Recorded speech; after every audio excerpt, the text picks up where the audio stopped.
نہیں پانی ہے، جو دیش کے کام نہ آئے وہ بیکار جوانی ہے، جو دیش کے کام نہ آئے وہ بیکار جوانی ہے۔ سمیرہ آپ کے سامنے۔ وطن ہمارا ایسے نہ چھوڑ پائے کوئی، رشتہ ہمارا ایسے نہ توڑ پائے کوئی، وطن ہمارا ایسے نہ چھوڑ پائے کوئی، رشتہ ہمارا ایسے نہ توڑ پائے کوئی، ہندوستان ہمارا ہے، ہمیں اس کی شان۔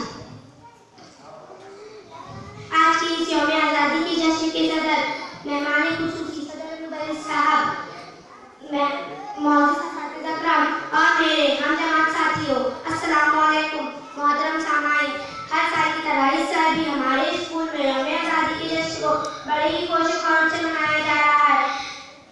ہر ملک کی تاریخ میں کچھ ایسے بھی اہم دن اور سن ہوتے ہیں جن کی اہمیت کے پیش نظر قوم اس کو یاد رکھتی ہے۔ اسی طرح ہمارے ہندوستان میں 15 اگست 1947 کا دن نہایت اہم ہے، کیونکہ تقریباً 150 سالوں کی غلامی کے بعد ہمارا ہندوستان آزاد ہوا تھا۔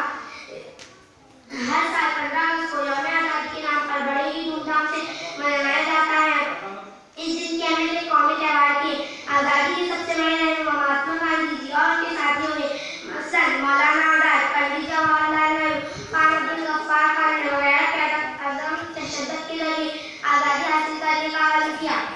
حالانکہ انگریزوں نے آزادی کے علمبرداروں پر جلیان والے باغ جیسے بڑے بڑے مظالم اٹھائے اور انہیں برسوں تک جیل میں بند رکھا، مگر انہوں نے ہمت نہ ہاری۔